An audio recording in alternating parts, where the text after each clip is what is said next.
Assalamualaikum students. Today I will tell you about locus heterogeneity in recessive autosomal dominant inheritance. Now what is locus heterogeneity? Actually पीछे हमने pleiotropic effect देखा था, उसमें हमने देखा था कि जीन एक इन्वॉल्व था लेकिन उसके अंदर डिफरेंट म्यूटेशंस आ जाती हैं। लेकिन जो लोकस हेटेरोजेनिटी है इसमें क्या होता है कि हमारे पास जीन्स एक से ज़्यादा इन्वॉल्व होते हैं और इन सब के अंदर म्यूटेशन आती है। ठीक है,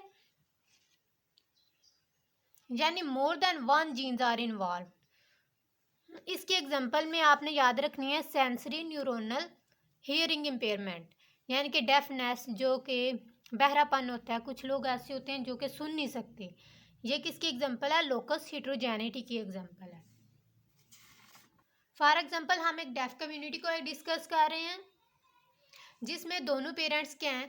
होमोजाइगस हैं। तो हम इधर से आगे क्या एक्सपेक्ट करेंगे कि इनके जितने भी चाइल्ड पैदा हों वो सब क्या होने चाहिए? डेफ होने चाहिए।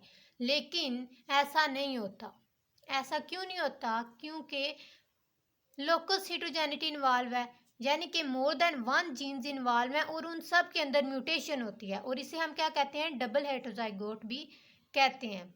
इनके पेरेंट तो होमोजाइगस हैं लेकिन जो म्यूटेंट एलील है उनके लोकाई क्या हैं? डिफरेंट हैं। एक जीन पे नहीं है बल्कि एक से ज़्यादा जीन्स इन्वॉल्व हैं।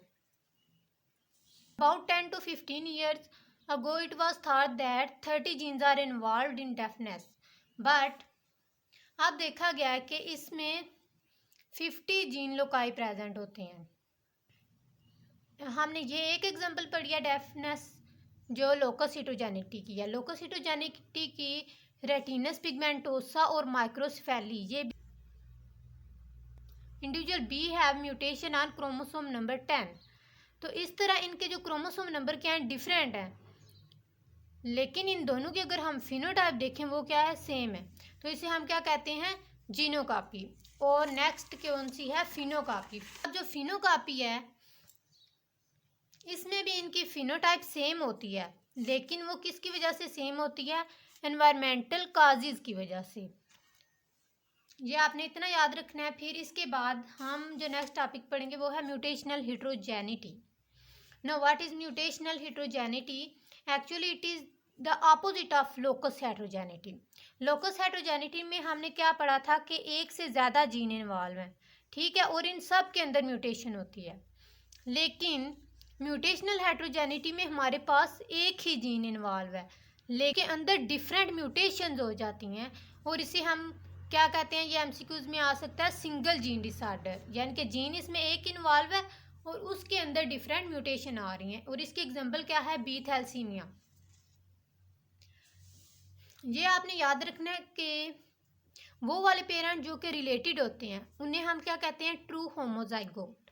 ट्रू होमोजाइगोट क्यों कहते हैं? क्योंकि उनके अंदर सेम म्यूटेशन आती है और सेम लोकाई होता है, because their ancestor are same. लेकिन जब पेरेंट्स नॉट रिलेटिव हों तो उसे हम क्या कहते हैं? कंपाउंड हेटेरोजाइगोट। कंपाउंड हेटेरोजाइगोट क्यों कहते हैं? क्योंकि इसमें डिफरेंट म्यूटेशन होती हैं लेकिन लोकस क्या होता है? सेम होता है।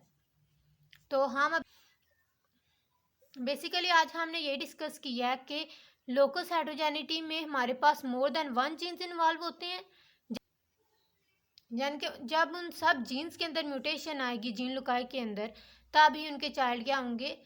अफेक्टेड होंगे। और इसकी जो हमने अपोजिट पढ़ी है वो क्या है? म्यूटेशनल हेटेरोजेनिटी। म्यूटेशनल हेटेरोजेनिटी में हमारे पास बस एक जीन इन्वॉल्व होता है लेकिन उसका ही कोई एक ऐसा लोकस होता है जहाँ पे डिफरेंट म्यूटेशंस होती हैं और इसे हम क्या कहते हैं? कंपाउंड हेटेरोजाइगोट भी कहते हैं और सिंगल जीन डिसऑर्डर भी कहते हैं। तो I hope so you got some idea.